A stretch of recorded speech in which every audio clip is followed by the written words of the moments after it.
Hi guys. मैं doctor Parveena जानी उम्मीद करती हूँ आप सभी अच्छे होंगे। यूट्यूब चैनल पर आपका बहुत बहुत स्वागत है। आज हम बात करेंगे एक बहुत ही कॉमन प्रॉब्लम की, जिसका नाम है फ्रोजन शोल्डर। फ्रोजन शोल्डर आपने नाम तो सुना ही होगा। ये प्रॉब्लम अधिकांश महिलाओं में देखने में आ रही है।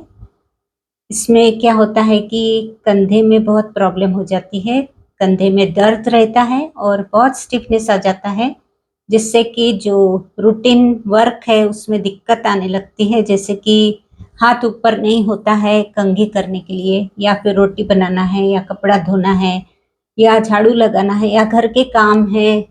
जो भी रूटीन वर्क है वो व्यक्ति कर नहीं पाता है। मीन्स लेडीज में तो ये बहुत ज़रूरी है।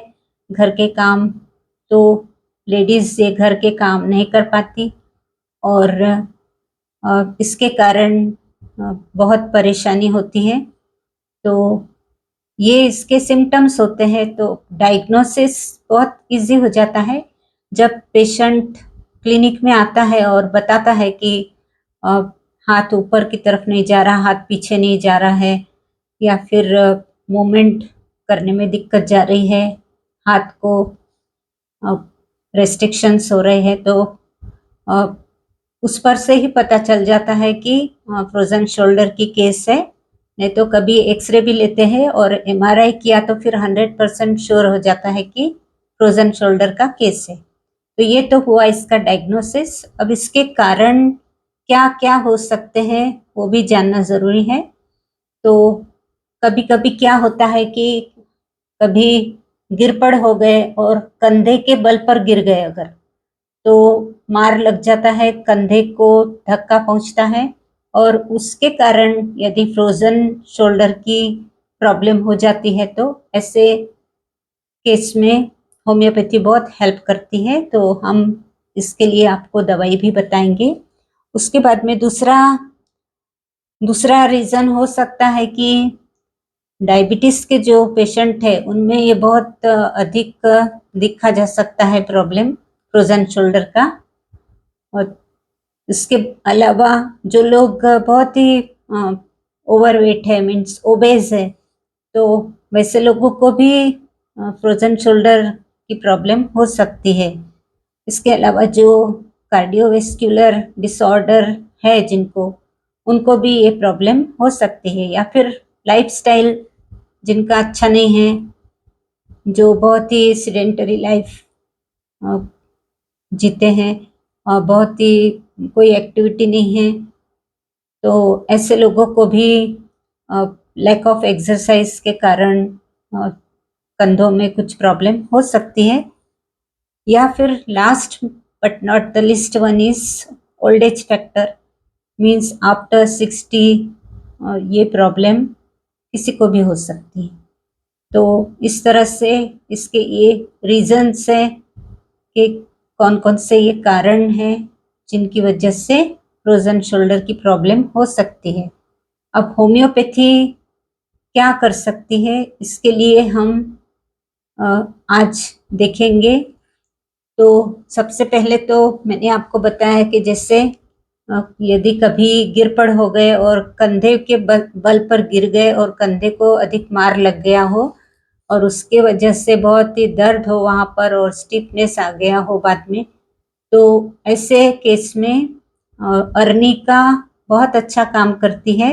होम्योपैथिक मेडिसिन अर्निका 30 4-5 ड्रॉप्स दिन में 3 बार, इस तरह से आप 15 दिन तक, महीने भर तक कंटिन्यू कर सकते हैं, जब तक आपको आराम पूरी तरह हो जाता है। इसके अलावा एक बहुत ही स्पेसिफिक मेडिसिन है फ्रोजन शोल्डर के लिए, जिसका नाम है फेरम मेटेलिकम। तो फेरम मेटेलिकम यह मेडिसिन जब राइट शोल्डर में प्रॉब्लम हो तो बहुत अच्छा काम करती है। तो आप फेरम मेटेलिकम भी 30 पावर में 4-5 ड्रॉप्स दिन में 3 बार, इस तरह से कुछ दिन तक ले सकते हैं। इसके अलावा मेडिसिन आती है रूटा।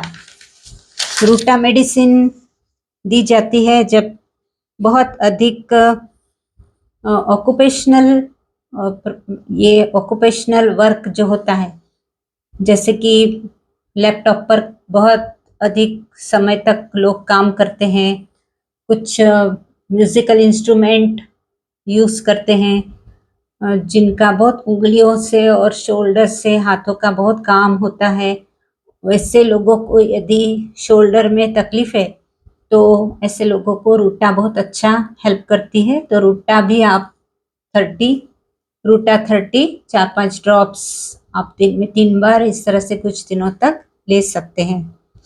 इसके अलावा मेडिसिन आती है कॉस्टिकम।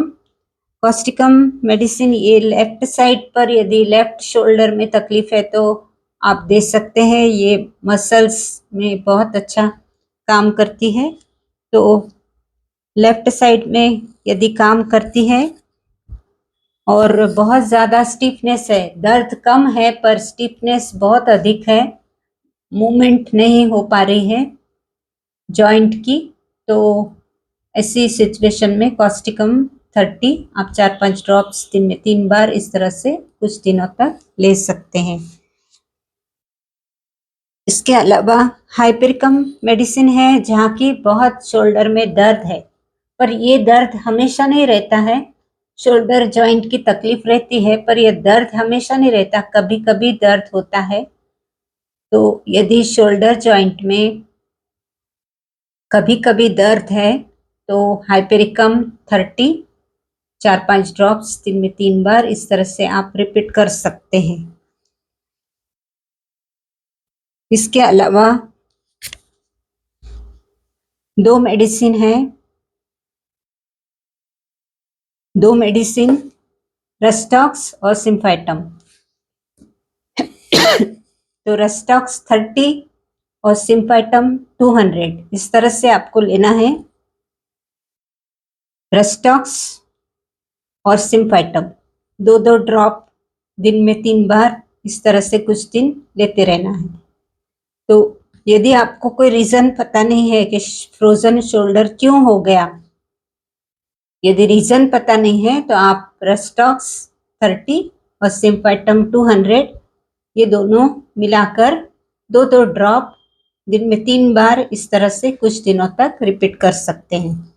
तो इस तरह से ये होम्योपैथिक मेडिसिन्स हैं जो कि फ्रोजन शोल्डर को बहुत मदद करती है, ठीक होने में बहुत मदद करती है, उसको आराम दिलाने में। इसके अलावा आपको एक्सरसाइज करना बहुत ज़रूरी है, क्योंकि मूवमेंट आप जितनी ज़्यादा करेंगे उतना ज़्यादा आपको आराम रहेगा। यदि दर्द भी है तो भी आपको थोड़ा न थोड़ा मूवमेंट करते रहना है। यदि आप मूवमेंट नहीं करेंगे, उसको हिलाएंगे नहीं, तो बहुत ज़्यादा स्टिफनेस आएगा और तकलीफ और ज़्यादा हो जाएगी। इसलिए कुछ सर्वाइकल एक्सरसाइजेस और कुछ शोल्डर की हल्की फुल्की एक्सरसाइजेस जो डॉक्टर्स बताते हैं, उनके हिसाब से आपको एक्सरसाइज भी करना है और इस तरह से आप इस प्रॉब्लम से छुटकारा पा सकते हैं।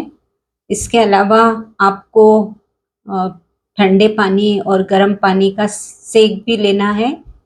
जहाँ पर आपको दर्द है वहाँ ठंडा पानी और गर्म पानी अल्टरनेट ऐसा सेक करते रहना है। तो इससे भी स्वेलिंग कम हो जाएगी, वहाँ का स्टिफनेस कम हो सकता है। तो ये जानकारी इस फ्रोजन शोल्डर के बारे में थी। तो उम्मीद करती हूँ आपको ये जानकारी अच्छी लगी होंगी। तो वीडियो को शेयर कीजिए, लाइक कीजिए, कमेंट कीजिए और चैनल को भी सब्सक्राइब कर लीजिए। चैनल पर नए हैं तो आप ज़रूर सब्सक्राइब कर लीजिए। तो मिलते हैं फिर मेरे अगले वीडियो के साथ में। तब तक के लिए आप ध्यान रखिए अपना और अपनों का। धन्यवाद।